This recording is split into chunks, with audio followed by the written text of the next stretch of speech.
Hello viewers, myself Dr. Rajiv Namdev, in charge automobile engineering from Sri Vaishnav Polytechnic College Indore. Welcomes you all students in the subjects hydraulic and pneumatic control systems. Our today's chapter is Bernoulli's theorem. In the last section we studied discharge, law of conservation of mass, continuity equations and numericals. पिछले भाग में हमने देखा विसर्जन, संहति संरक्षणता का नियम, सतत समीकरण और संख्यात्मक प्रश्न. In this section we will study law of conservation of energy. हमने पिछली वीडियो में देखा था law of conservation of mass, संहति का देखा था. अब हम ऊर्जा संरक्षणता का नियम देखेंगे. एनर्जीज इन फ्लोइंग फ्लूइड, कोई भी बहते हुए फ्लूइड में कितने प्रकार की ऊर्जाएं होती हैं प्रोमिनेंटली. और इसके बाद बर्नौली प्रमेय की अवधारणाएं, कथन, उसको सिद्ध करना, उसकी सीमाएं और अनुप्रयोग. assumptions, statement, proof, limitations and applications of Bernoulli's theorem. So we will start with the law of conservation of energy. ये statement law of conservation of मास जैसा ही है. डिफरेंस है मास की जगह पर एनर्जी आ गया है. मास में हमने पढ़ा था it states that mass is neither created not destroyed. तो यहाँ पर आ गया है it states that energy is neither created not destroyed, that is energy. इसके अनुसार ऊर्जा को ना तो उत्पन्न किया जा सकता ना ही नष्ट किया जा सकता. ये हमारा ऊर्जा संरक्षणता का नियम है.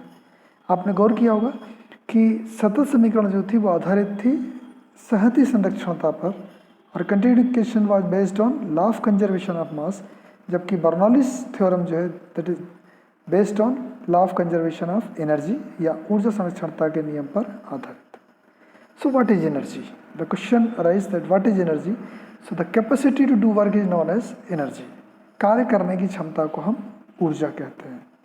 अब इसमें आप फ्लूइड के केस में, जैसे मास के केस में आपने पढ़ा था मास पर यूनिट टाइम, मास रेट फ्लो या एम डॉट. इसी प्रकार अब हम फ्लूइड में जब बात करेंगे एनर्जी की तो यहाँ पर हम एनर्जी पर यूनिट वेट की बात करेंगे और जिसको हम बोल सकते हैं एनर्जी हेड. जो एनर्जी है जिसकी इकाई न्यूटन मीटर होती है, अब हम फ्लूइड के केस में उसको एनर्जी हेड के नाम से जानेंगे. और एनर्जी हेड और एनर्जी में रिलेशनशिप ये है कि एनर्जी हेड या ऊर्जा शीर्ष बराबर होता है एनर्जी अपॉन वेट, ऊर्जा अपॉन भार. या एनर्जी हेड को हम कैपिटल एस से बताएं तो एनर्जी को ई से, तो वेट को डब्ल्यू से. तो एनर्जी की यूनिट होती है न्यूटन मीटर और वेट की होती है न्यूटन.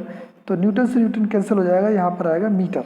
बट गौर करें एच यदि हम मीटर लिखें सिर्फ तो उससे क्या होगा कि वो मीटर लंबाई, चौड़ाई, ऊंचाई, डायमेंशन में जा सकता है. तो यहाँ पर एनर्जी हेड है, इसको हम यूनिट से भी जान सकते हैं. यदि हम सही यूनिट लिखें मीटर ऑफ फ्लूइड.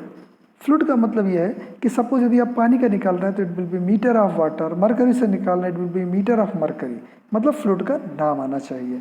तो एनर्जी हेड एच जो होता है एनर्जी अपॉन वेट और इसकी यूनिट होती है metre of name of fluid, जो भी फ्लूइड है. इसको हम आगे और डिटेल में पढ़ेंगे. तो ये हमारा law of conservation of energy या एनर्जी और एनर्जी हेड के बारे में चर्चा थी. अब हम बात करते हैं एनर्जीज इन फ्लोइंग फ्लूइड. आप सभी जानते हैं एनर्जी के बहुत सारे रूप होते हैं. There are so many forms of energy but prominently in flowing fluid basically there are 3 types of energy exist. Mainly यहाँ पर 3 प्रकार की ऊर्जाएं बहते हुए द्रव में होती हैं. नंबर 1 प्रेशर एनर्जी या दाब एनर्जी, दाब ऊर्जा. काइनेटिक एनर्जी या गतिज ऊर्जा. पोटेंशियल एनर्जी या स्थितिज ऊर्जा. ये एनर्जी है. चूँकि हमें वेट से भी काम है तो इसलिए हम इसके बारे में भी जान लें कि we know that capital W weight equal to small W into volume, that is specific weight into आयतन, अपेक्षिक भार गुणा आयतन. या कैपिटल डब्ल्यू बराबर small m g, mass into gravitational acceleration. तो ये डब्ल्यू के फार्मूले जो हम यहाँ पर रखेंगे. तो पहले हम एनर्जी की बात करते हैं. पहले हम प्रेशर एनर्जी की बात करते हैं.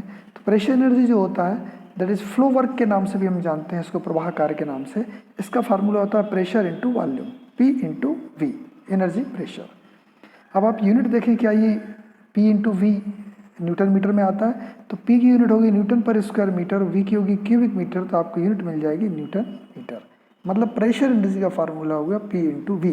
लेकिन फ्लूइड में हमको प्रेशर एनर्जी नहीं, हमको चाहिए प्रेशर हेड, तो अब हमको इसको W से भाग लगाना है। तो यहाँ पर हम आ गया H, तो H में हमें पता लगा कि यदि प्रेशर हेड हमको चाहिए, वहाँ पर प्रेशर लिखा है हेड, अब ये एनर्जी हेड या हेड की बात करेंगे, चूँकि प्रेशर की बात कर रहे हैं तो pressure head that will be equals to P into V upon W, मतलब pressure into volume upon W. और यहाँ पर हम कैपिटल W की जगह पर लिख सकते हैं स्मॉल w इंटू वी, तो यहाँ पर V से V कैंसिल हो जाएगा, you will get small p upon small w। Pressure या दाब बटे अपेक्षिक भार या स्पेसिफिक वेट। आप यूनिट देखें, प्रेशर की न्यूटन पर स्क्वायर मीटर, स्मॉल w की न्यूटन पर cubic metre, you will get metre of fluid.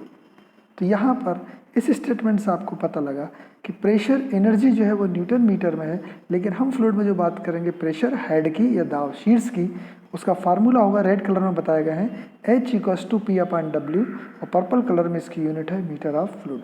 Head जितने भी होंगे उनकी यूनिट्स मीटर ऑफ फ्लूइड होगी। चलिए आइए हम गतिज ऊर्जा पर बात करते हैं। काइनेटिक एनर्जी या गतिज ऊर्जा का फार्मूला हम बहुत अच्छे से जानते हैं, that is half mv square, 1/2 small m mass into velocity का स्क्वायर, के ई से भी लिखते हैं हम काइनेटिक एनर्जी। अब इसकी यूनिट देखिए, मास की होगी kg, वेलोसिटी की मीटर पर सेकंड का होल स्क्वायर, तो इसमें से मीटर को यदि हम हटा दें kg मीटर पर स्क्वायर सेकंड हो जाएगा हमारा न्यूटन, और ये metre means it means kinetic energy is also energy having unit newton metre. अब हम इसका हेड निकालें तो हमको क्या करना है, W से भाग लगाना है। तो हम यहाँ पर देखेंगे कि काइनेटिक हेड KH जो है, इसको H के साथ में K लगा दें, दैट डिपेंड्स। तो यहाँ पर हाफ mv स्क्वायर को हम W से भाग लगाएंगे, तो हाफ mv स्क्वायर, यहाँ पर W को हम स्मॉल w भी नहीं लिखेंगे क्योंकि ऊपर m है, तो यहाँ लिखेंगे हम m इंटू जी। तो फार्मूला आपका हो जाएगा V square upon 2g, V की यूनिट मीटर पर सेकेंड का होल स्क्वायर, 2g का यूनिट मीटर पर सेकेंड स्क्वायर, तो बचेगा सिर्फ metre of fluid. So kinetic head V square upon 2g। Last में हम आते हैं पोटेंशियल एनर्जी या स्थितिज ऊर्जा। इसका फार्मूला mgh पढ़ा है हमने, स्मॉल h, लेकिन चूंकि हम h का उपयोग प्रेशर के लिए कर रहे हैं फ्लूइड में, इसलिए हम यहाँ पर z यूज़ करेंगे, mgz, m kg, g metre पर स्क्वायर सेकेंड, z मीटर, तो kg मीटर पर स्क्वायर सेकेंड हो गया न्यूटन, न्यूटन मीटर। अब हम इसको भाग लगाएंगे W से, तो वहाँ क्या लिखेंगे mg, जिससे mg कैंसिल हो जाए। तो यहाँ पर हम जो हेड को जानते हैं वो डेटम के नाम से जानते हैं, पोटेंशियल हेड या डेटम। इसका फार्मूला हो जाएगा mgz अपॉन कैपिटल W या mgz upon mg, that is z only, metre of fluid. तो इस प्रकार से आपने देखा कि किसी भी बहते हुए द्रव में energy in flowing fluids, there are so many types of energy, but prominently there are 3 types of energy, pressure, kinetic and potential.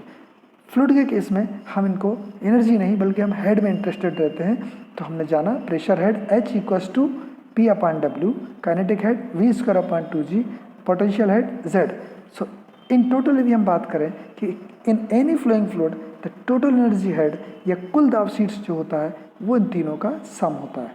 So capital H कुल दाब शीर्ष जो होगा वो pressure head P upon W plus kinetic head V square upon 2g plus Z, ये हमारा किसी भी बहते हुए द्रव में कुल दाब शीर्ष होगा।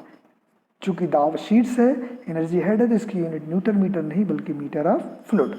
फ्लूइड जो भी पाइप में बह रहा होगा, पानी है तो वाटर, मरकरी से नाप रहे हैं तो metre of Hg, that depends. आगे हम जब सवाल करेंगे तो समझ में आएगा। तो इस तरीके से हमने जाना law of conservation of energy, और उसके बाद उसमें एनर्जी, फिर एनर्जी हेड। और अब फ्लोइंग फ्लूइड में जो एनर्जी प्रोमिनेंटली होती है मुख्यतः 3 प्रकार की, प्रेशर, काइनेटिक और डेटम, और इनके हेड होते हैं, ना कि हम एनर्जी के रूप में लेते हैं। तो हेड के फॉर्म में टोटल एनर्जी हेड जो होगा capital H equals to small p upon W plus V square upon 2g plus Z। अब हम आगे चलते हैं बर्नौलीज थ्योरम पर। बर्नौलीज थ्योरम में हमें 5 चीज़ें पढ़ना है। पहला एजम्पशंस, दूसरा स्टेटमेंट, तीसरा उसको प्रूफ करना है, चौथा उसकी लिमिटेशन, और 5वां उसके एप्लीकेशंस। अब एजम्पशंस पर आए, अवधारणाओं पर। जब भी हम कोई थ्योरम प्रूफ करते हैं तो हम कुछ अज्यूम करते हैं जिससे कि हमारा जो मैथमेटिकल पोर्शन है वो इजी हो जाए। इजी हो जाए इसका मतलब देखिए आप क्या क्या, बिल्कुल प्योरली थ्योरेटिकल चलेगा। The flow must be steady, अपरिवर्ती प्रवाह होना चाहिए, ये काफ़ी कुछ हद तक मिल जाता है। क्योंकि कोई भी प्रोसेस यदि होती है इनिशियली, भले टर्बुलेंट हो, अनस्टडी हो, लेकिन बाद में जाकर के स्टेबलाइज होने पर वो स्टडी हो जाती है। इस अवधारणा में कोई इशू नहीं है। अब दूसरा आता है the flow must be incompressible, असंपीड़ित। इनकम्प्रेसिबल का मतलब क्या हो गया कि इसकी डेंसिटी कांस्टेंट है। In case of liquid relatively gas के हम मान सकते हैं incompressible, but it is not purely incompressible. The flow must be non viscous, शांत रहित। Water can be assumed as non viscous but most of the fluids are having viscosity. Bernoulli's theorem is applied to all fluids. तो ये हमने माना, तो हमने क्या किया विस्कस में कि विस्कोसिटी कोफिशिएंट हमारा नेग्लिजिबल हो गया और डेंसिटी जो है उसका इफेक्ट नेग्लिजिबल हो गया। और लास्ट में हम मान रहे हैं कि the flow must B frictionless. ये 4 पॉइंट आप बिल्कुल याद रखें, यही 4 पॉइंट इसकी अजम्पशंस हैं और एग्जाम में आती भी हैं कि right the assumptions of Bernoulli's theorem. तो यही 4 पॉइंट रहेंगे। प्रवाह अपरिवर्ती होना चाहिए, प्रवाह असंपीड़ित होना चाहिए, प्रवाह शांता रहित होना चाहिए, प्रवाह घर्षण रहित होना चाहिए। ये इसकी अजम्पशंस कहलाती है। अब हम बर्नौलीज थ्योरम के स्टेटमेंट पर आते हैं, कथन पर। स्टेटमेंट के बारे में गौर कीजिएगा, आपको यही पॉइंट लिखना है, यही बिंदु लिखना है, इसमें कोई कमी ना हो, एक भी शब्द की कमी ना हो, अदरवाइज उसका मीनिंग बदल जाएगा। जैसे हम शुरू करते हैं, जैसे हमने कंटिन्यूटी क्वेश्चन शुरू किया था, it is based on law of conservation of मास, तो बर्नौलीज को हम शुरू करेंगे, it is based on law of conservation of energy. तो ये ऊर्जा संरक्षणता के नियम पर आधारित है। इसके प्रूफ में हम इसको लगाएंगे, ऊर्जा संरक्षणता के नियम को। अब स्टेटमेंट शुरू होता है। It states that in any study incompressible non viscous and frictionless fluid, किसी भी अपरिवर्ती, असंपीड़ित, शांता रहित एवं घर्षण रहित फ्लूइड में। अभी पहली लाइन आप देख रहे हैं, इसमें जो 4 टर्म यूज़ की गई हैं वो हमारी अजम्पशंस हैं। तो मतलब अजम्पशंस भी आपको याद हो जाएंगी और स्टेटमेंट की पहली लाइन भी याद हो जाएगी। तो इन 4 वर्ड को आप बिल्कुल ध्यान रखिएगा कि चारों वर्ड आना चाहिए, study, incompressible, non viscous and frictionless fluid. तो क्या होता है इस फ्लूइड में? It all cross sectional area along the flow, प्रवाह के प्रत्येक घाट क्षेत्रफल पर total energy per unit wait और एनर्जी हेड रिमेन्स कांस्टेंट। कुल ऊर्जा प्रति इकाई भार या कुल ऊर्जा शीर्ष नियत होता है। बस ये है। तो इसमें 3 लाइन है। पहली लाइन में हम एजम्पशंस ले लेते हैं कि study incompressible non viscous frictionless fluid. दूसरी लाइन में हम हर एक काट क्षेत्रफल पर अलोंग द फ्लो, प्रवाह के हर एक काट क्षेत्रफल पर। तीसरी चीज़ जो इम्पोर्टेंट है वो बहुत इंपॉर्टेंट है, total energy per unit wait. Energy नहीं लिखेंगे आप, अदरवाइज क्या है, आप इतनी लंबी टर्म यूज नहीं करते, एनर्जी लिखते हैं। Total energy per unit weight या total energy head that remains constant. कुल ऊर्जा प्रति इकाई भार या ऊर्जा शीर्ष नियत होता है। और हम अभी देख चुके हैं लास्ट स्लाइड में कि टोटल एनर्जी हेड या कुल ऊर्जा शीर्ष जो होता है that is capital H equals to small p upon W plus V square upon 2G plus Z equals to constant या स्थिरांक होगा। तो ये हमने देखा है अभी कि बर्नौलीज थ्योरम की जो अजम्पशंस हैं या कथन है वो आपने यहाँ तक देखे। अब हम बर्नौलीज प्रमेय को सिद्ध करेंगे। तो बर्नौली प्रमेय को सिद्ध करने के लिए आपको एक फिगर बनाना होगा। इस पाइप में देखिएगा आप, कंटिन्यूटी इक्वेशन में आपने एरिया को वेरी किया था, केवल बड़ा एरिया पहले ले लिया था एक सेक्शन पे, दूसरा छोटा, लेकिन हम उसको एरिया के साथ साथ इसकी रेफरेंस या डेटम से हाइट भी लेना है। तो कुछ तिरछे तरह का चित्र है, आप इसको देखें गौर से। तो पहले सेक्शन जो है 0.11 जो है उस पर रेफरेंस या डेटम से दूरी जो है वो हमारी हो रही है Z1, जबकि आप देखें सेक्शन 2.2 जो है उसकी हाइट Z2 है रेफरेंस से। तो रेफरेंस को गौर करें आप, डेटम या रेफरेंस, इसको हम समुद्री सतह से भी ऊंचाई बोल सकते हैं। फ्लो जो हो रहा है वो 1 से 2 की ओर हो रहा है। इसमें आप देखें कि सपोज यदि प्रेशर जो है फ्लो चूँकि नीचे से ऊपर की ओर हो रहा है तो प्रेशर P1 जो है वो P2 से बड़ा है। और इसके बाद आप देखेंगे कि ये जो वॉल्यूम है इसका V1, वॉल्यूम क्या होगा A1 इंटू ये length, that will be equals to A2 into length. आप देख रहे हैं कि ये जो ब्लू कलर से बताया गया है, लेंथ यहाँ पर सेक्शन 1.1 पे ज़्यादा है क्योंकि एरिया कम है, जबकि यहाँ पर जो है एरिया ज़्यादा होने से लेंथ कम है, but V1 is equals to V2। तो ये चित्र को आप थोड़ा ध्यान से देख लें, ये बहुत इंपॉर्टेंट चित्र है। दूसरा चित्र बना सकते हैं जो मैं आपको नेक्स्ट उसमें बताऊँगा। तो हमने चित्र बनाने के बाद फिर लिखना है कि माना कि 2 भिन्न काट क्षेत्रफल 1-1 एवं 2-2 पर, so let 2 different cross section at 1-1 and 2-2 respectively, pressure या दाब P1 और P2 है, वेलोसिटीज स्मॉल v1 और स्मॉल v2 है, एरियाज क्षेत्रफल स्मॉल a1 स्मॉल a2, या यहाँ पर कैपिटल A1 कैपिटल A2 लिखा है but we will use small a1 small a2, और हाइट्स फ्रॉम डेटम जो है वो Z1 और Z2 है। तो ये हम चित्र जो बनाया है इसको हम यहाँ पहले एक्सप्लेन करेंगे। वी गेट, हम पाते हैं फिगर से कि जो वॉल्यूम है या आयतन है कैपिटल V बराबर V1 बराबर V2, क्योंकि यहाँ से जब प्रेशर लगेगा तो ये जो वॉल्यूम आपको बताया गया है ये आगे पुश होगा, और आगे पुश होगा तो चूंकि एरिया बड़ा है तो लेंथ कम होगी। इसका मतलब जो V बराबर हो जाएगा V1 क्या हो जाएगा A1L1 बराबर A2L2, ये हम यहाँ पर लिख देंगे। छोटी सी चीज़ अभी हमने देखी, एक चित्र बनाएंगे उसका वर्णन लिखेंगे, फिर हम लिखेंगे कि आयतन बराबर दोनों तरफ V1 बराबर V2 होते हैं या A1L1 बराबर A2L2 होते हैं। अब हम इस पर आते हैं। अब देखिए आप, अगर आपको वो चित्र कठिन लग रहा है तो आप ये सिंपल तरह का बना सकते हैं, 2D में है कि आपने स्मॉल एरिया सेम फिगर है, तिरछा बनाएंगे जिससे Z1 Z2 में डिफरेंस मिले, एरिया में डिफरेंस मिले तो आप इसको टेपर्ड बनाएंगे और लिख देंगे P1 रो 1 A1 B1 P2 A2 रो 2 V2 सेक्शन 1 1 और 2 2 पर, और डिस्टेंसेज हैं Z1 और Z2। तो अब आप यहाँ पर देखें, इस फिगर को देखने के बाद हमको पता लगता है कि चूंकि फ्लूइड फ्लो हो रहा है 1 1 से 2 2 की ओर, तो इसका मतलब P1 बड़ा है P2 से। तो प्रेशर एनर्जी में क्या हो रहा है, वर्क डन होगा प्रेशर के कारण। तो वर्क डन क्या होता है, फोर्स इंटू एरिया। तो फोर्स क्या हो जाएगा P1A1 इंटू L1, और अपोजिट में ऊपर से लग रहा है माइनस P2A2 इंटू L2, तो ये वर्क डन हो जाएगा।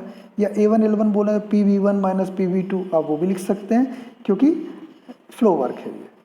तो इस तरीके से आप देखें तो P1 V1 minus P2 V2, और चूंकि हमने पढ़ा कि V1 बराबर V2 होता है तो P1 minus P2 into V। चूँकि यहाँ पर प्रेशर में कमी हो रही है, P1 बड़ा है P2 से, तो इसलिए इसको हम बोलेंगे लॉस इन प्रेशर एनर्जी या दाब ऊर्जा में आनी P1 minus P2 into V। Clear, pressure energy हो गया। अब हम काइनेटिक एनर्जी पर आएंगे। काइनेटिक एनर्जी में हम देख रहे हैं कि A2 बड़ा है A1 से, 2 सेक्शन पर एरिया बड़ा है इससे, और कंटिन्यूटी इक्वेशन से हम जानते हैं कि एरिया बड़ा होता है तो वेलोसिटी कम होती है, या उल्टा वेलोसिटी ज़्यादा होती है तो एरिया कम होता है। तो इसलिए V1 बड़ा ग्रेटर देन V2। तो यहाँ पर भी आप देखेंगे कि चूंकि V1 बड़ा है इसलिए एनर्जी में 1 से 2 तक जाने में लॉस होगी काइनेटिक एनर्जी में, वो क्या होगी half m V1 square minus V2 square, V square अपान हाफ m V स्क्वायर हमने पढ़ा है, तो ये हो जाएगा half m V1 square minus half m V2 square. Clear. इसी प्रकार से हम देखें कि फिगर को देख करके, ये फिगर को देख करके करना है आपको। यदि आपने फिगर कुछ और बना दिया, डायमीटर नीचे बड़ा बता दिया, इधर बता दिया, तो ये करस्पॉन्डिंगली चेंज हो जाएंगे, फिर लॉस की जगह गेन हो जाएगा। अब हम यहाँ पर देखें कि यहाँ पर जो है हाइट में देख रहे हैं आप इंक्रीमेंट हो रहा है, बढ़ रही है हाइट, तो यहाँ पर गेन हो रहा है पोटेंशियल एनर्जी में mgh नहीं, क्या यूज़ करेंगे हम Z2 माइनस Z1, तो गेन हो रहा है Z2 माइनस Z1। तो ये तीनों ऊर्जाओं में इसके बाद हम क्या निकाल लेंगे, फिगर को देख करके डिसाइड कर लेंगे कि लॉस हो रहा है या गेन हो रहा है, हम इसको निकाल लेंगे फॉर्म में। अब इसके बाद अब हम लगाएंगे law of conservation of energy. तो ऊर्जा संरक्षणता के नियम के अनुसार loss in energy equal to gain in energy हम कर देंगे, ऊर्जा में हानि बराबर ऊर्जा में लाभ। अब देखिए आप यहाँ पर जब हम ऊर्जा में हानि, वही चित्र बना हुआ है यहाँ पर आपके देखने के लिए, हमें हानि हो रही थी किसमें, प्रेशर में और काइनेटिक में। तो हमने वो लिख दिया P1 minus P2 into V plus half m V1 square minus V2 square equals to gain किस में हो रहा है हमें, डेटम में या पोटेंशियल में, तो mg Z2 माइनस Z1। अब हम निकालेंगे एनर्जी, ये टोटल एनर्जी नहीं बोलता, क्या बोलता है Bernoulli's theorem, total energy per unit weight या एनर्जी हेड या दाब शीर्ष, जो रेड कलर से लिखा है। तो अब एनर्जी हेड निकालना है तो हमें क्या करना पड़ेगा, dividing both side by capital W weight, दोनों ओर भार से भाग लगाने पर। अब हम कैपिटल W से दोनों तरफ भाग लगाया। अब हम अंदर करते हैं, इसको खोलते हैं। हम जानते हैं कैपिटल W बराबर स्मॉल w इंटू V बराबर mg, वही जो हमने पहले देखा था एनर्जी इन फ्लोइंग फ्लूइड। अब हम वो यहाँ रख देंगे P1 minus P2 into V, तो यहाँ क्या रखेंगे हम स्मॉल w इंटू V, तो जिससे V से V कट जाएंगे। Half m V1 square minus V2 square के यहाँ पर क्या रखेंगे हम mg W की जगह, और यहाँ पर mg अपान mg कर देंगे। तो हमें क्या मिलेगा, P1 upon W minus P2 upon W plus V1 square upon 2g minus V2 square upon 2g equals to Z2 minus Z1।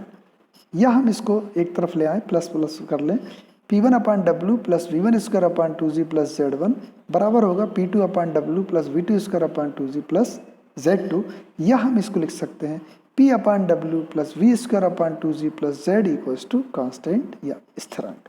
यही हमारी वर्णाली प्रमेय थी जिसको हमें सिद्ध करना था। तो यहाँ तक हमने इसको प्रूव किया। एक बार फिर से देखें, प्रूव करने के लिए पहले आप ये चित्र बनाएंगे। आप चाहें तो 2D वाला बना लें, 3D वाला बना लें। उसके बाद आप उसका वर्णन लिखेंगे कि दो क्षेत्रफल हैं, इन पर प्रेशर, वेलोसिटी, एरिया राइट हैं। फिर आप लिखेंगे वॉल्यूम बराबर है V इक्वल टू V1 बराबर V2। फिर आप जहाँ पर गेन हो रहा है, पहले लॉस, तीनों एनर्जी को लिखेंगे और देखेंगे कि लॉस हो रहा है या गेन। इस चित्र में दो में लॉस हो रहा है, एक में गेन। फिर आप law of conservation of energy लगाएंगे, लॉस इक्वल टू गेन, और उसके बाद कैपिटल W से डिवाइड कर देंगे। तो आपको मिलेगा Bernoulli's theorem P upon W plus V square upon 2G plus Z equals to constant. तो दिस इज अवर प्रूफ। तो हमने क्या क्या देख लिया वर्नालीज थ्योरम में? हमने देख लिया है अजम्पशंस, स्टेटमेंट, अवधारणाएं, कथन, और उसको सिद्ध कर लिया। अब हम इसकी लिमिटेशंस देखेंगे, सीमाएं। लिमिटेशंस में एक चीज़ है कि जब भी किसी सर्कुलर पाइप से वाटर फ्लो होता है तो उसके केस में जहाँ बाउंड्रीज रहती है वहाँ वेलोसिटी कम रहती है और सेंटर पर मैक्सिमम होती है। मतलब ग्रेजुअली पैराबोलिकली वो जो है आप देखते हैं सेंटर तक बढ़ेगी, फिर नेक्स्ट पाइप तक कम हो जाएगी। लेकिन हम कैलकुलेशन में इसमें मीन वेलोसिटी को कंसिडर करते हैं। तो पहली चीज़ ये है इसकी सीमा कि हम जो वेलोसिटी V1 या V2 ले रहे हैं वो एक्चुअली V1 V2 कम ज़्यादा हो रही है। हम ले रहे हैं सेंटर पर मैक्सिमम है, यहाँ पर ये, तो हम मीन वेलोसिटी कैलकुलेशन में लेते हैं। दूसरी चीज़ है कि इसमें हमने बोला था non viscous. Viscous trace, viscous के कारण विस्कोसिटी अपने कारण फ्लूइड को रोकती है जब भी लिक्विड हमारा मोशन में होता है। ये हमने इसमें नहीं माना है, तो ये भी हमारी लिमिटेशन है। तीसरा है कि वर्नालीज थ्योरम में हमने ये देखा है कि कोई एनर्जी का लॉस नहीं होता, केवल लॉस और गेन किस में होता है? तीन में, प्रेशर, काइनेटिक और आपके डेटम में। लेकिन दूसरे लॉसेस भी होते हैं, वो देखें कौन कौन से लॉस हैं, ये हमने माने नहीं है। तो ये हमारी सीमा है कि यहाँ पर हमें वर्नालीज थ्योरम लगाना है, तो इन पॉइंट को ध्यान में रखना पड़ेगा कि जब भी लिक्विड मोशन में होगा तो कुछ काइनेटिक एनर्जी जो है वो हीट एनर्जी में बदलती है, और it is lost due to shear force. क्योंकि वो मूव हो रहा है तो शेयर फोर्स के कारण काइनेटिक एनर्जी जो है वो हीट एनर्जी में बदलेगी, यानी पानी गर्म हो जाएगा। आप देखते हैं नलों से पानी गर्म आता है जब चलता है, तो प्रेशर से पंप के द्वारा चले, इसके बाद देखें आप गर्म आता है। अब फ्लो लेमिनर हो जरूरी नहीं है, ट्रबुलेंट यदि हुआ तो उसमें भी काइनेटिक एनर्जी जो है वो हीट एनर्जी में बदल जाती है। विस्कस फ्लो में शेयर फोर्स में जाती है, जो हमने पहला पॉइंट देखा। और इसी प्रकार से यदि कोई फ्लूइड कर्व पाथ में आ रहा हो तो उसमें energy due to centrifugal force भी कंसीडर करना चाहिए, जो हमने नहीं की है। तो ये जो अवधारणाएं थी हमारी, वो अवधारणाएं study is okay but friction always present, तो फ्रिक्शन लेस हमने मान लिया। विस्कस फ्लूइड जब भी मोशन होता है तो विस्कोसिटी होती है, हमने नॉन विस्कस माना है। इसके बाद फिर हमने यहाँ पर देखें इनकम्प्रेसिबल, तो गैसेज आर प्योरली कंप्रेसिबल, तो वहाँ पर इस थ्योरम को हमें मॉडिफाई करना होगा। और यदि कर्व पाथ है तो वहाँ पर हमको इसको सेंट्रीफ्यूगल फोर्स को भी कंसीडर करना होगा। तो ये हमारी वर्नालीज थ्योरम की लिमिटेशंस हैं। अब हम देखते हैं इसके एप्लीकेशंस या अनुप्रयोग। इसका जो हमारे सिलेबस में आगे चल के आप यूज़ देखेंगे वो पहले दो पॉइंट हैं कि टू मेजर द वेलोसिटी या वेग को मापने के लिए हम पिटॉट ट्यूब का यूज़ करेंगे। पिटॉट ट्यूब में बर्नौली प्रमेय लगेगी, हम आगे देखेंगे।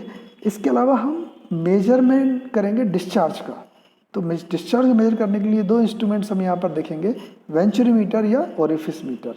तो ये भी आप देखेंगे, इसमें भी हम वर्नालीज थ्योरम लगाएंगे। तो ये उसके अनुप्रयोग हो गए। इसके अलावा इन जनरल लाइफ में आप देखें, जो हम डिओड्रेंट यूज़ करते हैं या परफ्यूम यूज़ करते हैं, तो उसमें जो एटमाइजर या स्प्रेयर है उसमें हम क्या करते हैं, छोटे से एरिया से गुजारते हैं तो उसकी वेलोसिटी बढ़ जाती है। तो छिड़काव करता जो एटमाइजर या स्प्रेयर है। Like wise aerofoil cross section जो हमारे ऑटोमोबाइल में व्हीकल्स को हम रखते हैं जिससे कि रेसिस्टेंस कम हो, तो वहाँ पर भी हम वर्नालीज थ्योरम लगाते हैं। रेलवे में आजकल तो नहीं होते, पहले वैक्यूम ब्रेक होते थे इन केस ऑफ इमरजेंसी के लिए, सारी एयर को सडनली ड्रॉप कर लिया जाता था। और बुंसन बर्नर आप लोगों ने केमिस्ट्री में प्रैक्टिकल किए होंगे, तो वहाँ पर नोजल से हाई वेलोसिटी से जो लिक्विड पेट्रोलियम गैस है वो गैस में बदल जाती है। So all these are the applications. तो इस तरीके से हमने आज देखा कि law of conservation of energy क्या है, फ्लूइड में कौन कौन सी एनर्जीज होती हैं। बर्नौली प्रमेय, बर्नौलीज थ्योरम में हमने उसका एजम्पशंस देखी, अवधारणाएं, कथन पढ़ा, स्टेटमेंट, इसके बाद उसको प्रूव किया, सिद्ध किया, उसके बाद उसकी लिमिटेशंस देखी, सीमाएं देखी, और अंत में जाकर के हमने उस पर एप्लीकेशंस या अनुप्रयोग देखे। न्यूमेरिकल क्वेश्चंस हम क्लास में करेंगे क्योंकि वो काफ़ी लेंदी हो जाते हैं, तो इसलिए मैंने उनको अभी होल्ड पर रखा है। In the next section, what next, we will study our next chapter, pressure and its measurement. तो उसमें हम नेक्स्ट वीडियो में देखेंगे कॉन्सेप्ट ऑफ प्रेशर या intensity of pressure and pressure head, दाब, दाब तीव्रता एवं दाब शीर्ष की संकल्पना, और हम गेज प्रेशर, वैक्यूम और एब्सोल्यूट प्रेशर, गेज दाब, निर्वात और परम दाब, इनमें आपस में संबंध देखेंगे। तो thank you for watching this video.